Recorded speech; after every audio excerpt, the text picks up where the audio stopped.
buenos días. Esto es lo que queda de mí después de 2 días y una noche un poco entretenida.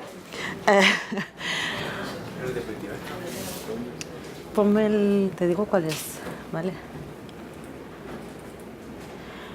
Bueno, varias personas me han preguntado antes, los días anteriores, de qué era de lo que iba a hablar yo.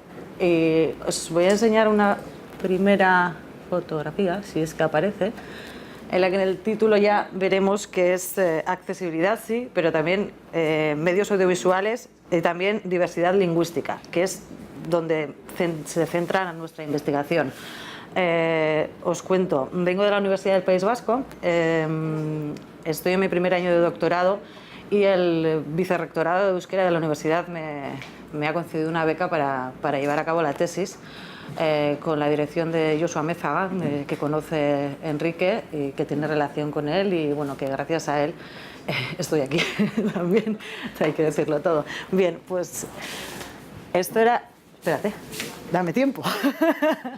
Vale, pues como decía, ¿no?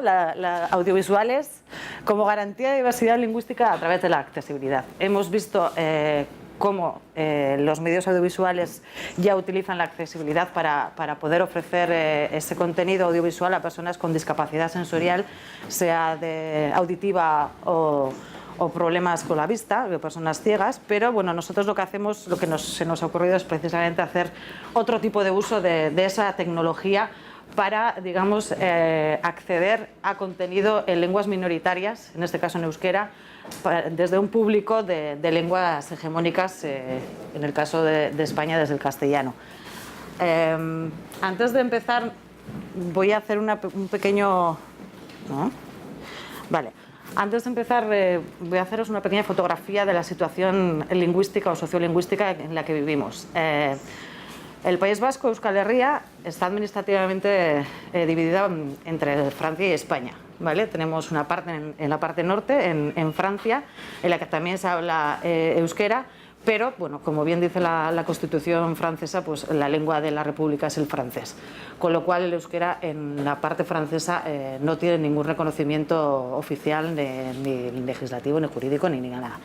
Y en la parte sur, que es la que pertenece a España, tenemos otra segunda división administrativa, que sería una parte Navarra, como Mercedes conoce perfectamente, la Comunidad Autónoma de Navarra, y en la Comunidad Autónoma Vasca, que tenemos otras 3 provincias, ¿vale? Entonces, administrativamente, también en España tenemos 2 estatutos de autonomía, que a su vez es verdad que los estatutos de autonomía reconocen el euskera como lengua oficial, pero como sucede en Cataluña con el catalán o en Galicia con el gallego. Sin embargo, como en la Comunidad Autónoma Vasca el castellano y el euskera son oficiales, en Navarra no lo es en todo el territorio navarro, porque tienen una ley del vascuence que, bueno, pues se decide en su día zonificar el territorio, y en algunos sitios es oficial y en otros no. Bueno, pues es lo que sucede a veces con los políticos que toman decisiones de ese tipo. Bien, como comentaba, quiero pasarlo rápidamente porque si no os voy a dar demasiadas cifras y tampoco es cuestión de alargarme. Esta es más o menos la situación, es decir, tenemos por una parte 2 lenguas mayoritarias hegemónicas reconocidas por los 2 estados, y luego tenemos una lengua minoritaria que tiene que convivir con esas 2 lenguas hegemónicas en unos territorios en los que sus estatutos sí los defienden o los reconocen como lenguas oficiales, pero por encima siempre están las constituciones, con lo cual la obligatoriedad solo son para el castellano y el francés y no para el euskera. ¿Ves? A donde quería llegar. Por lo tanto, pues tenemos que convivir. Y cuando digo convivir, voy a daros unas pequeñas cifras. Bueno, Euskal Herria tiene 3.650.000 personas. Y digamos que mayores de 16 años son 2.600.000. Bien, pues de esas 10 de mayores de 16 años, solo el 27% es bilingüe. Habla los 2 idiomas, el francés y el euskera, o el castellano y el euskera. Entonces estamos hablando de una comunidad lingüística bastante pequeña, ¿vale? Bueno, os he puesto aquí unos cuantos datos más, pero tampoco quisiera alargarme excesivamente. El número de bilingües en edades, como podéis ver, es entre 16 y 24 años, es donde más personas bilingües contabilizamos. Una de las razones principales es el sistema educativo, que cada vez es más las personas que se matriculan precisamente en el modelo en que el euskera es la lengua vehicular y hacen sus estudios en euskera. Entonces ya digamos que el sistema educativo está ayudando a recuperar por lo menos el conocimiento de la lengua, porque otra cosa es el uso. Y ahí ya volvemos otra vez a lo que comentaba antes del 27% del bilingüe, porque como comprobaréis, el 70% de la gente habla siempre en castellano o en francés. Entonces es la situación en la que nos encontramos, en la que convivimos, como buenamente se puede, digamos. ¿Cómo afecta esto a esta diversidad, digamos, lingüística o bilingüe, el mercado cultural, a nuestra producción de consumo audiovisual? Bueno, pues hay que recordar que España es un país de doblaje. El franquismo lo quiso así y aunque la obligatoriedad terminó en el 46, pues la costumbre ha continuado y pues no se ha desarrollado una cultura de consumo de cine en lenguas originarias que no sean el castellano y mucho menos, hay que decir, cine en lenguas minoritarias, aunque sean oficiales en algunas regiones de España. No tenemos costumbre de consumir cine a no ser que sea en castellano. Y cuando digo en castellano es doblado. Ya está. Pues ese es el consumo que hacemos. Por daros una pequeña pincelada más. La Plataforma por la Lengua del Catalán en 2007 dijo que se habían proyectado en Cataluña 850.000 sesiones de películas, digamos, ¿vale? Solo el 3% fueron en catalán, pero no porque se habían producido en catalán, sino porque algunas se habían doblado al catalán y otras se habían subtitulado al catalán, y algunas pues sí que efectivamente eran productos hechos en catalán, ¿vale? Pasa para atrás. En el País Vasco tenemos por una parte la política del gobierno vasco para ofrecer películas en euskera a público infantil. Por lo tanto, desde el 2010 más o menos vienen doblando al euskera una media de 10-12 películas anualmente, producciones extranjeras dobladas al euskera. En cuanto a producción propia, desde el 2010 se han hecho en euskera con unas 30 películas de ficción, documentales y animación. Las incluyo por hacer el número un poco más, ¿vale? Porque si solo me quedo con la ficción, pues muy poquita.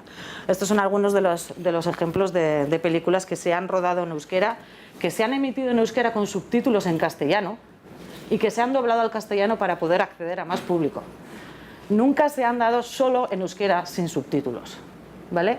O sea, si vas a ver la película en euskera, te tragas los subtítulos en castellano. Es lo que hay, en la misma pantalla, sin segundas pantallas como hemos visto con Cine, ¿vale? Este es el panorama. Y como decía antes, es verdad que el 27% de las personas somos bilingües, pero se da la circunstancia de que no en todo el territorio el uso del euskera es igual. En algunas zonas se habla más que en otras. Por lo tanto, a la hora de proyectar películas en euskera, también en algunas zonas hay más opciones que en otras. De hecho, una cifra, y ya acabo con las cifras porque si no os voy a marear, apenas 1 de cada 30 pases es en euskera. Ese es un dato del 2010 de un informe que hizo Ikertalde y, bueno, pues como veis, la oferta es bastante limitada, ¿vale? Entonces, ¿cómo llegamos de este panorama a lo que era la accesibilidad audiovisual? Bueno, pues lo que pretendemos hacer es que efectivamente el contenido audiovisual sea accesible y convertirle en un lugar de encuentro entre lenguas mayoritarias y lenguas minoritarias. No se trata tanto de que nos traduzcan a las lenguas minoritarias el contenido audiovisual, sino de acercar nuestro contenido a públicos más amplios o a lenguas mayoritarias. Ese es el reto que nos hemos propuesto y en lo que estamos trabajando y acabamos de empezar, nada más que eso, ¿eh? Bueno, voy a hacer un repaso muy rápido porque antes ya... Pásamela. Antes ya lo han comentado en la primera presentación. Contamos que efectivamente con que la accesibilidad tradicionalmente se ha entendido como la superación de obstáculos arquitectónicos, pero bueno, gracias a que en 2006 ya las Naciones Unidas aprobó que la accesibilidad era un derecho también de las personas con discapacidad sensorial para que puedan también incluso participar de la vida cultural, habría que facilitarlo o ponerle modos de hacerlo, ¿no? Y de ahí surge precisamente también la ley de televisión, la Directiva Europea de Televisión sin Fronteras, que digamos instaba a los gobiernos miembros a trabajar el modo de hacer accesible todo ese contenido visual, sobre todo en televisión, porque el cine, bueno, pues queda un poco fuera de todas estas normativas, también hay que decirlo. En España, como hemos visto en la primera presentación, se cuenta con la ley audiovisual, antes, esa, vale. La Ley General de Comunicación Audiovisual, en la que hemos visto que efectivamente hasta el año 2003 daba plazo a las televisiones para que subtitulasen o audiodescribiesen sus contenidos, pero como hemos visto también en la presentación anterior, pues aunque es verdad que cada vez se subtitula y se describe más contenido, pues todavía estamos un poco lejos de lo que la ley recoge, que era un 90% en públicas, un 75% en privadas, en audiodescripción, y luego una media de 10 horas semanales, o sea, perdón, al revés, el subtitulado 90 y 75, audiodescripción era 10 horas semanales y creo que en el 2014 se llegó a 120 horas anuales, con lo cual, bueno, pues bastante lejos de lo que exige la ley. Este es un estudio que hicimos en 2012 y luego lo repetimos en 2014 para mostrar un poco que es verdad que tras la digitalización de la televisión cada vez contamos con más idiomas aprovechando ese segundo canal de audio de las televisiones digitales. Es decir, que algunas cadenas de televisión mantienen el audio original, la versión original de esa película o programa que están emitiendo de documental y bueno, pues cada uno elige si quiere o no escuchar ese audio original. No hablamos tampoco de televisión multicultural porque el segundo audio que más se ofrece es el inglés, entonces bueno, es castellano o inglés, aunque también pues bueno, pues hay francés, hay italiano, bueno, algunas series que se dan en versión original, pero sí que es verdad que sí nos abre una puerta para hablar de televisión multilingüe, que es lo que nos interesa a nosotros, ¿no? Pásamela esto. Esta es la fotografía del consumo de cine y televisión en Europa, más o menos. En rojo, ¿cuál es? Ah, vale, en rojo los países dobladores y en amarillo el subtitulado. Luego, bueno, esto ya es el voiceover que alguna vez habría que probar ir a ver una película de cine que te la vayan relatando, ¿no? No sé, antes hemos comentado que en los silencios la audiodescripción puede llegar a ser agobiante, pues esto ya... Pero bueno, a verlo, haylo, o sea, ¿no? Se respeta la obra original y luego a partir de ahí pues ya se narra lo que se está viendo en el idioma nacional en este caso, ¿no? Entonces, bueno, pues vemos que hay muchos países todavía que defienden solo su lengua nacional y el resto pues que le den un poco, ¿no? Bueno, y ya me meto en lo que hemos llevado a cabo. Ha sido un pequeño experimento en este primer año de tesis que estamos llevando a cabo. En nuestro proyecto ha consistido en ofrecer 2 películas rodadas en euskera a 5 grupos de alumnos que están matriculados en la rama en euskera. A esas personas se les ha ofrecido en sala la película en castellano. Y a los alumnos que están matriculados en castellano se les ha ofrecido en sala la película en euskera. Y se les ha dado la opción, utilizando precisamente la aplicación que comentabais, WatchCine, de elegir si quieren o no consumir el audio en sala o optar por la otra versión a través de los auriculares. Ese ha sido el planteamiento del experimento. Voy a pasar esto rápido. Vale, se les ha pasado una encuesta a los alumnos para, bueno, digamos que tendríamos que ver en primer lugar cuál es la razón principal por la que elegían el idioma de consumo, por qué se decantaban por uno o por otro, detectar si había o no problemas técnicos con la aplicación, pero bueno, teniendo en cuenta que en nuestro caso la hemos adecuado a un uso para el que no estaba prevista esa aplicación. Y en tercer lugar queríamos saber precisamente la satisfacción de la audiencia, es decir, después de usarla, pues qué les ha parecido, ¿no? Si puede ser viable o no, si merece la pena seguir con esto o cambiar de estrategia. dos cuestiones. El número de alumnos que teníamos al principio se redujo porque ya a algunos no les funcionó desde el principio la aplicación, con lo cual pues bueno, nos quedamos con un 23% de alumnado al que se le proyectó la película en castellano y un 86% en euskera. Vale, pásame la diapo, la siguiente. Vale, esta es un poco la fotografía inicial y esto es lo que ha elegido el público, ¿vale? Como veis, ha habido transferencia lingüística, porque tanto la proyección en euskera, que ha sido un 86%, luego se ha consumido en euskera un 51%. Pero bueno, en castellano, como veis también, pues ha habido más gente que ha decidido consumirla en castellano. Esto es un poco también reflejo de lo que decía al principio. Vivimos en una sociedad bilingüe, hay gente que conoce el euskera, pero igual se defiende mejor en castellano, entonces se decanta por seguir la película en castellano, pues porque sí, o al revés, es decir, está matriculado en castellano, pero esa persona conoce el euskera perfectamente y entonces prefiere consumir la versión original en euskera. Es un poco la fotografía general que nos ha quedado. Bien, les hemos preguntado, como decía, por las motivaciones que les llevaba a elegir un idioma o en otro. El consumo de versión original ha sido la motivación principal. O sea, el 71% ha querido consumir la película en euskera y para ello, pues algunos han tenido que utilizar la aplicación y otros, pues no, dependiendo de qué emisión estaban siguiendo en ese caso. También es verdad que el 56% de la audiencia ha reconocido que su capacidad lingüística ha sido determinante a la hora de elegir el idioma. Por lo mismo que comentaba antes, pues se conoce pero no se entiende bien, entonces no te queda otro remedio. O bueno, pues sí conozco pero me apetece escucharla en castellano porque estoy más acostumbrada a seguir cine en castellano. Bueno, pues ese ha sido el 51% de las personas. Y luego, bueno, como comentaba, como era un experimento, pues la experimentación también tiene su parte en todo esto y ha habido gente que ha elegido un idioma por experimentar con la técnica o ha elegido también un idioma pues por experimentar con el otro idioma, digamos, ¿no? Ahí las motivaciones de uso han sido pues un poco variadas, como veis. Y termino directamente. Vale. Es verdad que no ha funcionado como esperábamos la aplicación, teniendo en cuenta que ha sido una adecuación que se nos ha ocurrido sobre la marcha, es decir, utilizar el audio de audiodescripción para insertar ahí el doblaje o la versión original, pero al mismo tiempo sí que ha cumplido su doble función, la tecnología me refiero, para empezar, visibilizar y consumo de la lengua minoritaria y accesibilidad lingüística a través de la traducción audiovisual en este caso.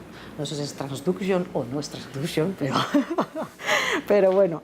Y la verdad que, visto todos los obstáculos que hemos tenido, porque es verdad que ha habido gente que durante la emisión de la película ha tenido problemas con la sincronización y lo peor de todo, que se ha superpuesto el audio de la sala, entonces escuchaban los dos audios. Claro, es lo que tiene utilizar una tecnología que no está probada ni testada para eso, ¿no? Pero nos interesaba saber si efectivamente podría haber público para ello. Entonces, bueno, intentábamos bajar un poco el audio de la sala, pero claro, cuando la sincronización fallaba, pues había que volver a usarlo, a subirlo, porque luego veremos en la prueba que si la aplicación no escucha bien, no se sincroniza y no funciona. Eso es así. Entonces, pero después de todo esto, y según la encuesta, por lo menos el 73% de la audiencia ha dicho que funciona, que les parece bien, que se podría estudiar esa vía precisamente para eso, para poder consumir contenido en lenguas minoritarias, compartir el ocio que comentabas antes, para poder ir al cine personas que conocen el idioma con las que no conocen el idioma, porque como comentaba antes, los menores en el País Vasco, la mayoría ya sí sabe euskera, pero sus padres no. Entonces ir al cine, por ejemplo, películas infantiles, pues hay padres y madres que no pueden ir al cine con sus hijos porque no entienden la película, si van están, pues eso, ¿no? Mirando a no sabemos dónde y esperando a que acabe porque se están aburriendo. Bueno, pues son otras posibilidades precisamente para compartir ocio y sobre todo lo que nos interesaba a nosotros era hacerle un hueco, abrirle una puerta a las lenguas minoritarias para que como decía, poder acceder a más público, porque al fin y al cabo lo que les pasa a las producciones pequeñas es que necesitan público para que sean un poco rentables, ¿no? Entonces, bueno, pues esto era todo lo que tenía que contarnos. Es que recasco. En la línea de la transducción cultural. Venga, va. Para que veáis que no estoy en contra de la industria, pero hay una de las películas que has mostrado, Loreac. Sí. Ah, bueno, no lo he dicho. ¿Por qué elegimos las películas? No lo he dicho porque iba tan rápido que... Bueno, esa película es esa de ahí abajo. Bueno, esa película está en euskera, está rodada en euskera.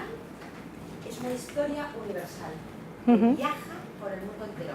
De hecho, fue la que se presentó como candidata nominada a los Oscars por España, una de las presentadas. O sea, un poco como la demostración de que un idioma que puede ser minoritario, porque el euskera lo es, si la historia es universal, no importa, porque viaja. Y es una película, si no la habéis visto, y al hilo de Loreac, la más nueva de todos es Amama. Y esta, la comentamos ayer también, es una gran historia, también universal, aunque las localizaciones sean muy vascas. Sí, sí. Pero la historia sí es... podría ser cualquier parte. Sí, eso sí es verdad. Eso sí es verdad. Cualquier historia, cualquier lugar y funciona, ¿no? Sí que es verdad que yo no quise verla doblada porque machaca. Es muy malo el doblaje. Sí, es malo el doblaje. Lo reconocen ellos también. O sea, así entre nosotros, pero...